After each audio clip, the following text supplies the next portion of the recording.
So దీంట్లో నచ్చినవి ఏంటి, నచ్చనివి ఏంటి, ఇంకా ఏది కొంచెం బాగుంటే బాగుండేది అవన్నీ మాట్లాడతా. Hi friends, welcome back to the channel. ఈ రోజు మనమే వీడియోలో సామ్సంగ్ గెలాక్సీ S25 అల్ట్రా ఈ ఫోన్ కంప్లీట్ రివ్యూ చూద్దాం. ఈ ఫోన్ కొన్ని రోజుల నుంచి నేను యూస్ చేస్తున్నా అండ్ పార్షల్గా కొన్ని వీడియోస్ కూడా పోస్ట్ చేశాను. ఆర్టిఫిషియల్ ఇంటెలిజెన్స్ ఫీచర్స్ ఏమేమి ఉన్నాయి దీంట్లో, A features and S Pen features ఏమేమి ఉన్నాయి అనేది ఒక షార్ట్ వీడియో చేశా and in detail camera review కూడా చేశా. ఒకవేళ ఆ వీడియోస్ చెక్ చేయకపోయి ఉంటే ఈ వీడియో తర్వాత వాటిని కూడా చెక్ చేయండి, ఇన్ డీటెయిల్ గా ఉన్నాయి. అండ్ ఈ వీడియోలో ఈ ఫోన్ గురించి ప్రతి డిపార్ట్మెంట్ లో ఒక్కటి కూడా స్కిప్ చేయకుండా, ఏ చిన్న పాయింట్ ని వదలకుండా ఉన్నట్లు మాట్లాడుకుందాం. ఇయర్ కి ఫ్లాగ్షిప్ ఫోన్ కాబట్టి అన్ని పాజిటివ్స్ ఉన్నాయి, బట్ కొన్ని నాకు నచ్చనివి కూడా ఉన్నాయి. ఇంకా లేట్ చేయకుండా వీడియోలోకి వెళ్ళిపోదాం. ఫస్ట్ మనం అన్బాక్సింగ్ తో స్టార్ట్ చేద్దాం. బాక్స్ చూసుకుంటే మనకి కాంపాక్ట్ బాక్స్ ఉంటుంది. గెలాక్సీ S25 అల్ట్రా అని కనబడుద్ది. లోపల ఫోన్ కనబడుతుంది ఫస్ట్ మనకి, తర్వాత కేబుల్ ఒకటి కనబడుతుంది, type C to type C cable and paper manuals కనబడతాయి అండ్ సిమ్ ఎజెక్టింగ్ టూల్ ఉంటుంది. ఇంతే బాక్స్ లో వచ్చే కంటెంట్స్. చార్జర్ రాదు, కొన్ని కొనుక్కోవాల్సి ఉన్నాయి, అవి గుర్తుపెట్టుకోండి. స్క్రీన్ కవర్ కానీ కేస్ కానీ విడిగా పర్చేస్ చేసుకోవాలి. నెక్స్ట్ ఇంకా మనం దీంట్లో డిజైన్ అండ్ లుక్స్ పరంగా మాట్లాడుకుంటే మేజర్ డిఫరెన్స్ సామ్సంగ్ S24 అల్ట్రాతో కంపేర్ చేస్తే S25 అల్ట్రాలో ఈ design, weight distribution and screen size వీటిలో ఫార్మ్ ఫ్యాక్టర్ పరంగా మారిపోయినాయి. 24 అల్ట్రాలో కొంచెం స్లైట్ కర్వ్ ఉండేది, ఈసారి సైడ్స్ ఎక్కడ ఒక కర్వ్ లేదు, కంప్లీట్ బాక్సీ షేప్ తో వచ్చేసింది. ఇన్ హ్యాండ్ ఫీల్, చేతిలో పట్టుకున్నప్పుడు ఆ గ్రిప్ అదంతా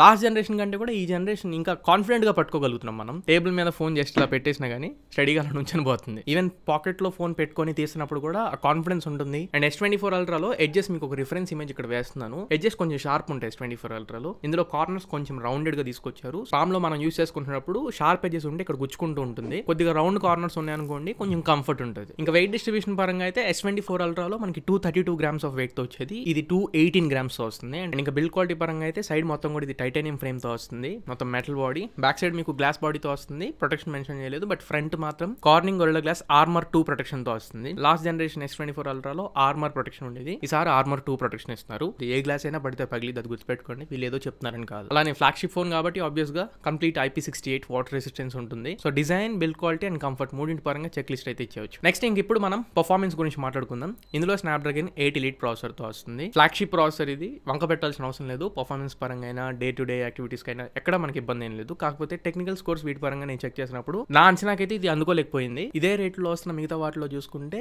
ఎక్కువ స్కోర్స్ వచ్చేసాయి. ఇందులో అంతా బ్యాలెన్స్డ్ గా ఉంటుంది, మన అంచనాలకైతే అందుకోదు. ఎగ్జాంపుల్ Antutu స్కోర్స్ ఇక్కడ వేస్తాను, ఒకసారి చెక్ చేయండి. 2 మిలియన్ Antutu స్కోర్ దగ్గరలోకి వచ్చింది. మిగతా ఎక్కడో ఉంటాయి, అరౌండ్ ఒక 30 లక్షల పైన వచ్చిన ఫోన్లు కూడా ఉన్నాయి. అండ్ CPU థ్రాట్లింగ్ కూడా అరౌండ్ 60% దగ్గర థ్రాట్ల్ అయింది. ఇవేవి నేను ఊహించలేదు. ఇంకా బాగా వస్తే బాగుండేది, కానీ ఇది పక్కకు పెట్టి గేమ్స్ అవి చెక్ చేసుకుంటున్నప్పుడు మాత్రం లాంగ్ టర్మ్ గేమ్స్ ఆడుతున్నప్పుడు కూడా ఎక్కడ హీటింగ్ ఇష్యూస్ కానీ, ఓవర్ హీట్ అవ్వడం కానీ ఇలాంటివి ఏమి నేను అబ్జర్వ్ చేయలేదు. ర్యామ్ ఇది 12GB ర్యామ్, 512GB వేరియంట్ నా దగ్గర ఉన్నది. బేస్ వేరియంట్ అయితే 12GB 256GB ఉన్నాయి, తర్వాత 12 512 అండ్ 12 1TB వేరియంట్స్ కూడా ఉన్నాయి. అండ్ కాన్ఫిగరేషన్స్ కూడా ఇవి LPDDR5X UFS 4.1 స్టోరేజ్ టైప్స్ వస్తున్నాయి. Latest and fastest RAM and Rome configurations in the segment. So performance పరంగా రియల్ లైఫ్ లో గేమ్స్ ఆడుకుంటున్నప్పుడు ఎక్కడ నాకు ఇబ్బంది ఏమి అనిపించలేదు. గ్రాఫిక్స్ పరంగా అయితే ఇది స్మూత్ ఎక్స్ట్రీమ్ ప్లస్ వరకే సపోర్ట్ ఉంది, అల్ట్రా ఎక్స్ట్రీమ్ సపోర్ట్ రాలేదు. అప్డేట్స్ లో ఏమైనా తీసుకొస్తారేమో, నేను మిగతా ఫోన్ లో కూడా ఇవే చెప్తూ వస్తున్నా. బయటికి ఫోన్ మార్కెట్ నుంచి బయటకు వదిలేటప్పుడే అల్ట్రా ఎక్స్ట్రీమ్ సపోర్ట్ కూడా వచ్చుంటే బాగుండేది. అప్డేట్ లో తీసుకొస్తారేమో. ఇప్పుడు వరకు అయితే 90 FPS సపోర్ట్ మాత్రమే ఉండింది. ఎవ్రీథింగ్ నాకు సీమ్లెస్ ఎక్స్పీరియన్స్ అనిపించింది గేమ్స్ ఆడుకుంటున్నప్పుడు. అండ్ లాంగ్ టర్మ్ గేమింగ్ కూడా చేసా, 40% రేట్ రేసింగ్ కూడా ఇంక్లూడ్ అయ్యింది. గేమ్స్ ఆడుకున్నప్పుడు మనకి రేట్ రేసింగ్ టెక్నాలజీ అనేది బాగా ఉపయోగపడుతుంది,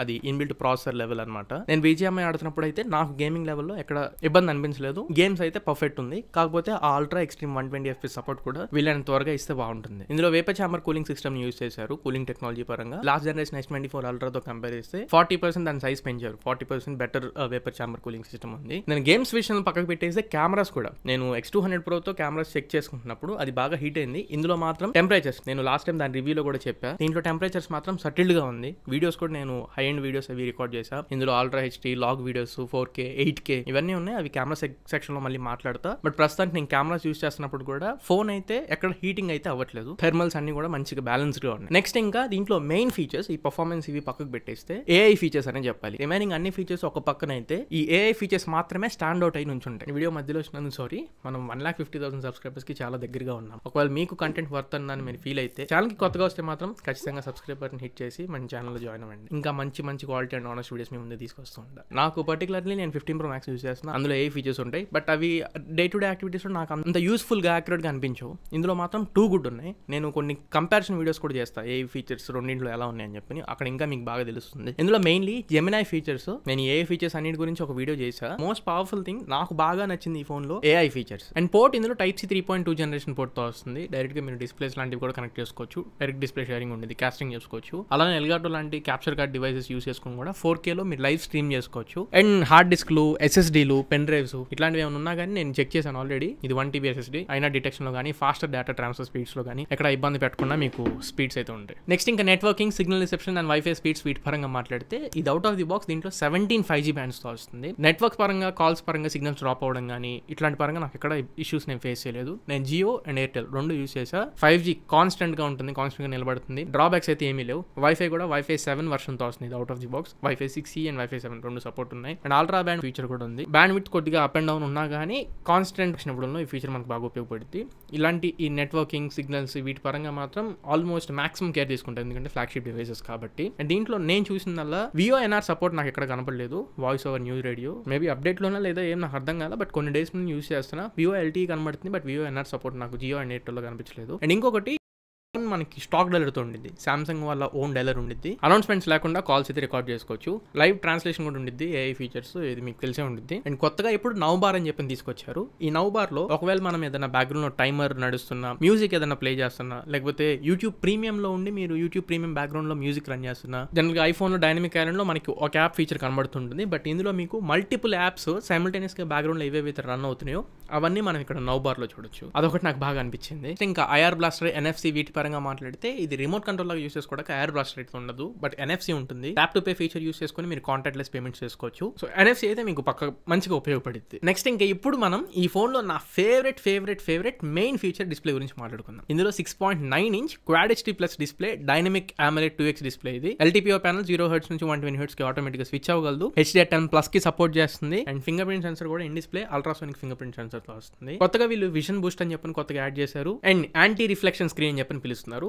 డే లైట్ లో మీరు యూస్ చేసుకుంటున్నప్పుడు రిఫ్లెక్షన్స్ అనేవి కూడా చాలా తక్కువ, అసలు అబ్జర్వ్ చేసినట్లు అనిపించట్లేదు. కొన్ని బీరోల్స్ ఇక్కడ వేస్తాను, ఒకసారి చెక్ చేయండి. విజిబిలిటీ చాలా క్లీన్ ఉంటుంది, ప్రాపర్ ఉంటుంది. And 2600 nits peak brightness nits తో వస్తున్నాయి. ఇనఫ్ బ్రైట్నెస్, మరీ ఎక్కువ బ్రైట్నెస్ అని చెప్పలేం, మరీ తక్కువ బ్రైట్నెస్ అని చెప్పలేం. విజిబిలిటీ పరంగా ఇనఫ్ అనిపిస్తుంది. డిస్ప్లే క్వాలిటీ అవి మాట్లాడుకుంటే మాత్రం ఆస్పెక్ట్ రేషియో చాలా బాగా నచ్చుతుంది. మీకు థిన్నర్ బెజల్స్ ఉన్నాయి, చాలా థిన్నర్ బెజల్స్. 6.9 ఇంచ్ కాబట్టి మీకు ఆ నారో ఎడ్జెస్ లో కూడా వ్యూయింగ్ యాంగిల్స్ ప్రాపర్ ఉంటాయి. కలర్స్ విషయంలో కూడా కలర్ యాక్యురసీ చాలా ప్రొడక్టివ్ గా అనిపించింది. డీప్ బ్లాక్స్ చూపించడంలో కానివ్వండి, కలర్స్ న్యాచురల్ గా పోర్ట్రే చేయడంలో కానివ్వండి, contrast levels everything on point ఉన్నాయి, చాలా యాక్యురేట్ గా ఉన్నాయి. డిస్ప్లేస్ సామ్సంగ్ వాళ్ళకి మనం రిమార్క్ పెట్టాల్సింది ఏమి ఉండదు. అసలు పెద్ద బ్రాండ్స్ కి వీళ్ళు సప్లై చేస్తుంటారు కాబట్టి డిస్ప్లే విషయంలో వీళ్ళు చాలా కేర్ తీసుకుని ఉంటారు. అండ్ ఆల్మోస్ట్ అన్ని బ్రాండ్స్ లో ఇప్పుడు నా దగ్గర on table iQOO 13X, 200 Pro, 15 Pro Max, 16 Pro Max ఇవన్నీ నేను చెక్ చేసి ఉన్నాను కదా. అన్నింట్లో టాప్ డిస్ప్లే అని అడిగితే మాత్రం ఇదే అని చెప్తా. బట్ ఇది ఒకటి ఇచ్చుంటే బాగుండేది. దీంట్లో లేనిది డాల్బీ విజన్, అది దీంట్లో లేదు. అది ఇచ్చింటే బాగుండేది, లక్ష పెడుతున్నాం కాబట్టి. ఓవరాల్ గా వన్ వర్డ్ లో నాకు ఈ ఫోన్ లో బాగా నచ్చిన వాటిలో ఫస్ట్ పొజిషన్ లో నాకు డిస్ప్లేనే ఉంటుంది. నెక్స్ట్ ఇంకా స్పీకర్స్ పరంగా మాట్లాడితే ఇందులో స్టీరియో స్పీకర్స్ వస్తున్నాయి.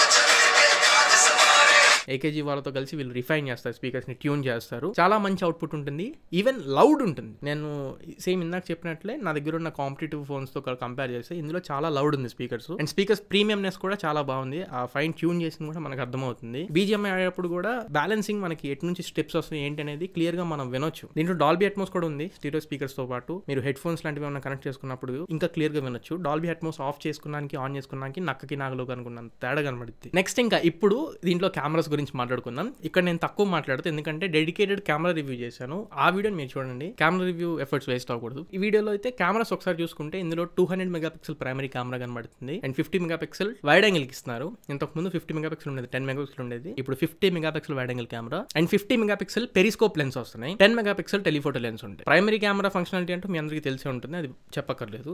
వైడ్ యాంగిల్ కెమెరా కూడా మీకు తెలుసు, పక్కకు పెట్టేద్దాం. 50 and 200 మెగాపిక్సెల్. టెలిఫోటో లెన్స్ ఏంటంటే అప్ టు 2x 3x వరకు మీకు టెలిఫోటో లెన్స్ క్యాప్చర్ చేస్తాయి 10 మెగాపిక్సెల్వి. ఎప్పుడైతే మీరు 3x నుంచి 5x కి షిఫ్ట్ అవుతారో అండ్ 5x నుంచి ఈ జూమింగ్ అవన్నీ చేసేస్తారు కదా, 5x 10x వరకు కూడా మంచి షాట్స్ వస్తున్నాయి. సో ఈ 5x 10x అండ్ ఆ తర్వాత ఇవన్నీ కూడా ఈ 50 మెగాపిక్సెల్ పెరిస్కోప్ లెన్స్ క్యాప్చర్ చేస్తాయి. అవుట్పుట్ గురించి తర్వాత మాట్లాడతా. వీడియో రికార్డింగ్ క్యాపబిలిటీస్ అయితే దీంట్లో మాక్సిమం 8K 30 FPS వరకు మీరు వీడియో రికార్డ్ చేసుకోవచ్చు అండ్ 4K 60 FPS వరకు వీడియో రికార్డ్ చేసుకోవచ్చు. ఇది కాకుండా కొత్తగా వీళ్ళు తీసుకొచ్చింది నేను చాలా మందికి ఉపయోగపడే ఫీచర్, అంటే ప్రో లెవెల్లో కెమెరాస్ యూస్ చేసే వాళ్ళకి log video, LOG log video ఏంటంటే మీకు చాలా న్యూట్రల్ కలర్స్ ఉంటాయి, మొత్తం ఆల్మోస్ట్ కొంచెం డీసాచురేటెడ్ ఫుటేజ్ లాగా అనిపించింది తెలియని వాళ్ళకి. బట్ ఈ లాగ్ యొక్క స్పెషాలిటీ ఏంటంటే colour presets and Premiere Pro, Final Cut Pro, DaVinci Resolve ఇలాంటి పెద్ద పెద్ద వీడియో ఎడిటింగ్ సాఫ్ట్వేర్స్ యూస్ చేసే వాళ్ళకి లట్స్ అని ఉంటాయి, అంటే కలర్ గ్రేడింగ్ లట్స్ ఉంటాయి ప్రిసెట్స్. ఈ కలర్ ప్రిసెట్స్ ని కనుక వాళ్ళు అక్కడ డ్రాప్ చేసుకుంటే మంచి అవుట్పుట్ వచ్చింది.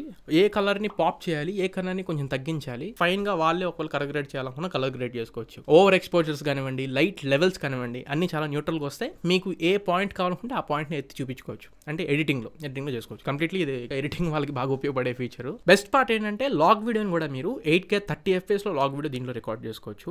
ఐఫోన్స్ లో లాగ్ వీడియో రికార్డ్ చేయాలంటే SSDని కనెక్ట్ చేసే రికార్డ్ చేయాలి. ఇందులో మీకు ఎటువంటి హార్డ్ డిస్క్, ఎటువంటి ఎక్స్టర్నల్ డివైస్ యూస్ చేయకుండా డైరెక్ట్ గా మీకు దీంట్లోనే సేవ్ అవుతుంది. 8K 30 FPS లో లాగ్ వీడియో రికార్డ్ చేయొచ్చు. లిమిటేషన్స్ అయితే ఏమీ లేవు. అవుట్పుట్ పరంగా మాట్లాడితే నాకైతే నేను అనుకున్నంతగా దీంట్లో రాలేదన్నట్లు అనిపించింది. బాగుంది. నా దగ్గర ఉన్న 15 Pro Max వీటితో కంపేర్ చేస్తే ఫార్ బెటర్ అవుట్పుట్ నాకు అనిపించింది. లో లైట్ లో క్యాప్చర్ చేసిన, డే లైట్ లో క్యాప్చర్ చేసిన, సెల్ఫీస్ తీసుకున్నా, ఎవ్రీథింగ్ నాకు దీంట్లో ఫోటోస్ పరంగా మాత్రం 15 Pro Max కంటే ఫార్ బెటర్ అనిపించింది. కొంచెం నేను అదర్ బ్రాండ్స్ X200 Pro ఇట్లాంటి వాటితో నేను యూస్ చేసినప్పుడు ఇంకొంచెం బాగా తీసుకొచ్చింటే బాగుండేదేమో అనిపించింది. ఇక్కడ ఇది మాత్రమే గొప్పదని చెప్పి నేను చెప్పను. కెమెరాస్ దగ్గర ఇంకా వీళ్ళు బాగు చేయాల్సింది ఉంది. నెక్స్ట్ అప్డేట్స్ లో ఏమన్నా బాగు చేస్తారేమో చూడాలి. ప్రస్తుతానికైతే ఎప్పటితో సరిపోదు, ఇంకా కొంచెం బాగుంటే బాగుండిద్దని నాకు అనిపించింది. ఇంకా డీటెయిల్ గా మీకు శాంపిల్స్ వేసి కెమెరా రివ్యూలో పోస్ట్ చేసా, అదొకసారి మీరు చెక్ చేయండి. నెక్స్ట్ ఇంకా టార్చ్ పరంగా కూడా మాట్లాడాలి. ఈ కెమెరాస్ గురించి మాట్లాడుతున్నాను కాబట్టి టార్చ్ లో మీరు లెవెల్ వైజ్ దీన్ని అడ్జస్ట్ చేసుకోవచ్చు. 5 లెవెల్స్ ఇచ్చారు. ఒక్కొక్క లెవెల్ ని బట్టి టార్చ్ ఇంటెన్సిటీ మారుతూ ఉంటుంది. ఇది ఫ్లాగ్షిప్ డివైస్ లో మనకి ఈ టార్చ్ ఇంటెన్సిటీ ఫీచర్స్ ఇవి కూడా ఉంటాయి. ఇది కాకుండా స్టార్టింగ్ లోనే మాట్లాడదాం అనుకున్న S Pen గురించి ఇప్పుడు చెప్తున్నా. S Pen లో మొత్తం మనం ఒక 8 to 10 ఫీచర్స్ వరకు ఉన్నాయి యూస్ చేసుకోవడానికి. ఆ S Pen ఫీచర్స్ ఏంటి అనేది కూడా ఒక షార్ట్ వీడియో నేను చేసి పెట్టాను. ఆ షార్ట్ వీడియో ఒకసారి చూడండి. S Pen ఫీచర్స్ అని మీకు తెలుస్తాయి. డైరెక్ట్ నోట్స్ యాప్ అంటే లాక్ స్క్రీన్ నుంచి యాక్సెస్ చేసేది కానీ, డ్రాయింగ్ అసిస్ట్ చాలా ఫీచర్స్ ఉన్నాయి. బట్ దీంట్లో బాగా అందరికి నచ్చే ఫీచర్ అండ్ చాలా మంది బాధపడుతున్న పాయింట్, ఈవెన్ నేను కూడా బాధపడుతున్నాను అనుకోండి, camera short cuts and air gestures. S Pen use చేసుకుని మనం బర్స్ట్ చేసుకునే వాళ్ళం ఫోటోస్ అవి షటర్ బటన్ లాగా. బట్ ఇప్పుడు ఆ బ్లూటూత్ ఫంక్షనాలిటీ అవి తీసేశారు. లోపల దానికి ఖర్చు పెట్టే స్పేస్ ని అండ్ దానికి ఖర్చు పెట్టే అమౌంట్ ని వేరే ఈ లిక్విడ్ వేపర్ ఛాంబర్ సిస్టమ్ దగ్గర, అవి పెంచే దగ్గర, అండ్ బ్యాటరీ అండ్ ఇంటర్నల్ కొన్ని రీజన్స్ వల్ల ఎక్కువ మంది యూస్ చేయట్లేదని చెప్పని కూడా అది తీసేసామని చెప్పని సామ్సంగ్ చెప్తుంది. కాకపోతే కొంచెం గట్టిగా దెబ్బ పడిందని చెప్పని నాకు అనిపించింది. నాకు బాగా నచ్చే ఫీచర్స్ అదొకటి, కాకపోతే అది లేదు ఇప్పుడు. అవి కాకుండా రిమైనింగ్ ఏవేవైతే ఒక 8 to 10 ఫీచర్స్ మనం S Pen తో యూస్ చేసుకున్నామో అవన్నీ ఉన్నాయి. అవి వాటి గురించి ఒక షార్ట్ వీడియో చేస్తే దాని లింక్ కూడా పైన ఐకార్డ్స్ లో ఉంటుంది. ఒకసారి ఆ వీడియోని చెక్ చేయండి. నెక్స్ట్ ఇప్పుడు మనం బ్యాటరీ గురించి మాట్లాడుకుందాం. ఇందులో 5000 mAh బ్యాటరీతో వస్తుంది. 45 వాట్ ఛార్జింగ్ సపోర్ట్ చేసింది. మీకు ఛార్జర్ రాదు, విడిగా కొనుక్కోవాలి. బట్ నేను ఛార్జింగ్ టెస్ట్ కోసం నేను గ్యాన్ ఛార్జర్స్ అవి యూస్ చేసా. సూపర్ ఫాస్ట్ ఛార్జింగ్ 2.0 అని చెప్పి చూపించింది. ఆ సూపర్ ఫాస్ట్ ఛార్జింగ్ అవుతున్నప్పుడు మాత్రం రఫ్ గా నాకు 50 minutes అరౌండ్ లో ఫుల్ ఛార్జ్ అయిపోయింది. ఎనఫ్ స్పీడ్సే, కాకపోతే అక్కడే ఆగిపోయారు వీళ్ళు. ఇప్పుడు మిగతా వాళ్ళంతా మిగతా ఫోన్స్ అన్ని ఏంటంటే 100లోకి వెళ్ళిపోయాయి ఛార్జింగ్ కెపాసిటీలు. వీళ్ళు ఇంకా ఇక్కడే ఆగిపోయారు. 50 minutes అరౌండ్ లో ఫుల్ ఛార్జ్ అవుతుంది. అండ్ బ్యాటరీ డిశ్చార్జ్ పరంగా అయితే నాకు ఈజీగా ఒక 1 day వస్తుంది. నేను ప్రైమరీ ఫోన్ కింద స్విచ్ అయిపోయాను. నేను పాస్ట్ వీడియోలో కూడా చెప్పాను. నాకు ఒక ఫుల్ డే వస్తుంది. ఈవినింగ్ నేను ఆఫీస్ నుంచి ఇంటికి వచ్చి టెక్నిక్స్ అవి రికార్డ్ చేసుకుని, కమెంట్స్ చూసుకుని మళ్ళీ బెడ్ టైంకి వెళ్ళేటప్పటికి ఒక 20% రిమైండ్ ఉంటుంది. అక్కడ నైట్ మళ్ళీ బెడ్ టైం కల్లా మళ్ళీ ఫుల్ ఛార్జ్ చేసుకోవాలి. ఒక వర్కింగ్ డే మీరు ఖచ్చితంగా ఎస్టిమేట్ చేసుకోవచ్చు. Good enough battery. అలా నెక్స్ట్ దీంట్లో కిల్లర్ ఫీచర్స్ అంటే ఈ flagship features wireless charging support చేసింది. మీ దగ్గర ఒకవేళ ఏదైనా వైర్లెస్ డాక్ ఉంటే దానికి ఇలా తగిలించేస్తే చాలు 15 వాట్ లో అంటే QI2 టెక్నాలజీలో ఇది వైర్లెస్ ఛార్జ్ అయితే తీసుకోగలదు. అలానే రివర్స్ వైర్లెస్ ఛార్జ్ కూడా సపోర్ట్ చేసింది. దీని నుంచి ఆ డివైస్ కి వైర్లెస్ ఛార్జ్ వెళ్ళింది, పవర్ షేర్ అయిపోతుంది. నెక్స్ట్ నాకు బాగా నచ్చిన ఫీచర్స్ ఈ ఫోన్ లో ఈ ఆండ్రాయిడ్ UI వీటి పరంగా మాట్లాడాలి. Android 15 out of the box తో వస్తుంది. ఇది డిసెంబర్ సెక్యూరిటీ ప్యాచ్ లెవెల్ మీద ఉంది. కొంచెం నిదానంగా మెల్లగా ఉంటారు వీళ్ళు సాఫ్ట్వేర్ అప్డేట్స్ లో. ఇప్పుడు ఫెబ్లో ఉన్నాం. నెక్స్ట్ అప్డేట్ ఇంకా రాలేదు, నాకు వెయిట్ చేస్తున్నా సెక్యూరిటీ అప్డేట్ కోసం. UI అయితే నాకు సామ్సంగ్ లో ఇంత మంచి UI ఇన్ని కస్టమ్ ఫీచర్స్ తీసుకొస్తారని చెప్పి నేను అసలు ఎక్స్పెక్ట్ చేయలేదు. One UI 7 తో వస్తుంది ఇది అవుట్ ఆఫ్ ది బాక్స్. పక్కా ఇంప్రెస్ అయిపోతారు మీరు. ఈ ఫోన్ ఎలాగో నా దగ్గర ఉంటుంది కాబట్టి One UI 7 ఫీచర్స్ అన్ని కూడా ఒక వీడియో చేస్తాం. మళ్ళీ పర్టికులర్ గా కొన్ని యాప్స్ ఇన్స్టాల్ చేసుకోవాలి గెలాక్సీ స్టోర్ నుంచి, అవన్నీ వేసి మళ్ళీ ఇంకొక వీడియో చేస్తాను. One UI 7 మీకు ఖచ్చితంగా నచ్చుతుంది. UI పరంగా నాకు ఎక్కడ కంప్లైంట్ అనిపించలేదు. అండ్ ఇంకా అప్డేట్స్ పరంగా వీళ్ళు 7 years అప్డేట్ పాలసీని అనౌన్స్ చేశారు. 7 years మేజర్ అప్డేట్స్ వస్తాయి, 7 years security patch level updates వస్తాయి. More than enough 7 years updates అనేది. సో అప్డేట్స్ పరంగా కూడా పెద్ద కంప్లైంట్ లేదు. సో ఇవి ఓవరాల్ గా సామ్సంగ్ గెలాక్సీ S25 అల్ట్రా. ఇప్పుడు మనం ఒక్కసారి దీంట్లో ఫైనల్ ప్రోస్ ఏంటి, కాన్స్ ఏంటి వీరి గురించి మాట్లాడదాం. దీంట్లో ఇది ఫ్లాగ్షిప్ డివైస్ కాబట్టి కాన్స్ పెద్దగా చెప్పడానికి ఏముండవు. అన్ని డిపార్ట్మెంట్స్ లో వీళ్ళు టిక్ చేసేలాగే తీసుకొని వస్తారు. బడ్జెట్ 1,00,000 దాటి పెట్టేస్తారు కాబట్టి అన్ని టిక్ చేస్తాయి. ప్రాసెసర్ కానివ్వండి, బిల్డ్ క్వాలిటీ కానివ్వండి, IP రేటింగ్స్ విషయంలో కానివ్వండి, డిస్ప్లే విషయంలో కానివ్వండి, RAM and ROM and configurations, type C port, NFC వీటి అదే ట్యాప్ టు పే పేమెంట్స్ పరంగా, స్టీరియో స్పీకర్స్ పరంగా, డాల్బీ అట్మాస్ పరంగా, even cameras, battery, UI, wireless charging అన్ని what not you name it we have it అన్నట్టు flagship devices అన్నింట్లో తీసుకొచ్చి పెట్టేస్తారు. కాకపోతే కొన్ని విషయాల్లో ఇంకా బాగుండేది అన్నట్లు అనిపించింది. అదేంట్రా అంటే నా కెమెరాస్ ఇంకొంచెం బాగుండేది అనిపించింది. అదొక్క దగ్గర నాకు ఇంకొంచెం ఎక్కువ ఎక్స్పెక్ట్ చేస్తున్నా. అది కాకుండా ఇంకా మిగతాది ఫోన్ లో ఏది ఎత్తి చూపించడానికి లేదు. ఒక settled man day to day activities కోసం అండ్ హై అండ్ యూసేజ్ కోసం ఖచ్చితంగా దీన్ని చూస్ చేసుకోవచ్చు. మంచి flagship phone and main advantage ఈ S Pen, ఈ నోట్స్ యాప్, ఈ S Pen ఫీచర్స్ ఇవి మెయిన్ అడ్వాంటేజ్ ఈ ఫోన్ కి. సో ఇది ఓవరాల్ గా ఈ S25 Ultra గురించి నేను యూస్ చేసిన నా యూసేజ్ లో నా ఎక్స్పీరియన్స్. మరి ఇది ఇవాళ మన S25 Ultra in depth review. ఈ వీడియో మీకు నచ్చింది అనుకుంటున్నాను, ఖచ్చితంగా ఉపయోగపడింది అనుకుంటున్నా. వీడియో నచ్చినట్లయితే ఖచ్చితంగా లైక్ చేయండి. ఇంకా మన ఛానల్ కి సబ్స్క్రైబ్ అవ్వకపోతే మాత్రం ఖచ్చితంగా సబ్స్క్రైబ్ అవ్వండి. కంటెంట్ వర్తుంది అని మీరు ఫీల్ అయితే మీ ఫ్రెండ్స్ ఆర్ ఫ్యామిలీ మెంబర్స్ ఎవరైనా ఉంటే షేర్ చేయండి. మళ్ళీ ఇంకొక మంచి వీడియోతో మంచి క్వాలిటీ కంటెంట్తో మీ ముందు తిరిగి వస్తా. Until then this is your Tarun signing off now friends. Jai Hind.